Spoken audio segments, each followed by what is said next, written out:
పూజకు ముందు పసుపుతో వినాయకుడిని ఎందుకు చేస్తారు?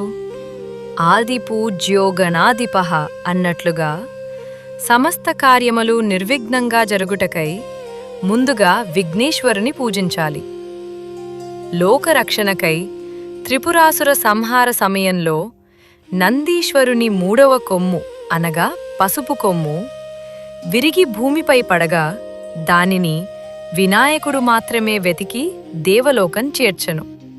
అప్పుడు శివుడు ఈ పసుపు కొమ్ము చూడ్నంతోనే మొదట గణపతి పూజ చేయాలని, ప్రతి కార్యమునందు పసుపు వాడుట మంగళప్రదమని విధి ఏర్పరచెను. మన సనాతన ధర్మంలో ఏ పూజ చేసినా, ఏ శుభకార్యం తలపెట్టినా అందరికంటే ముందుగా పసుపుతో వినాయకుడిని చేసి పూజించడం మనకు అలవాటు.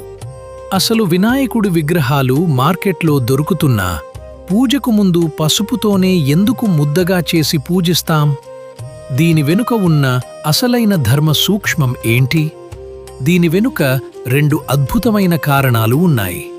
ఒకటి ఆధ్యాత్మికం, రెండోది శాస్త్రీయత.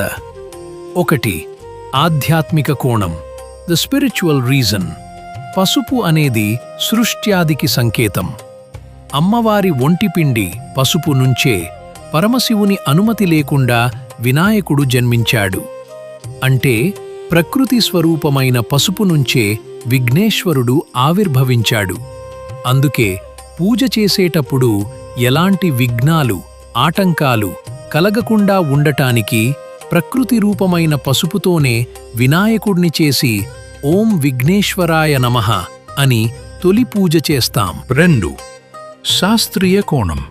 మన పెద్దలు ఏ ఆచారం పెట్టినా దాని వెనుక ఒక సైన్స్ ఉంటుంది. పసుపు అనేది ఒక గొప్ప యాంటీబయాటిక్ మరియు క్రిమినాశిని. పూర్వకాలంలో పూజలు చేసేటప్పుడు ఇళ్లలో, గుడిలో అందరూ ఒకే చోట కూర్చునేవారు.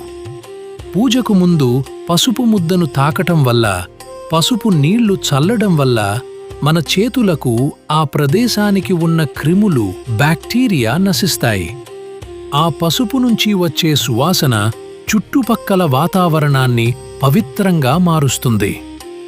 ముగింపు అంటే పూజలో మన మనస్సు ప్రశాంతంగా, శరీరం ఆరోగ్యంగా ఉంటూ భగవంతునిపై ఏకాగ్రత కుదరడం కోసమే మన పెద్దలు పూజకు ముందు పసుపు వినాయకుడిని పూజించే సాంప్రదాయాన్ని పెట్టారు. ఇదే మన సనాతన ధర్మంలోని గొప్పతనం.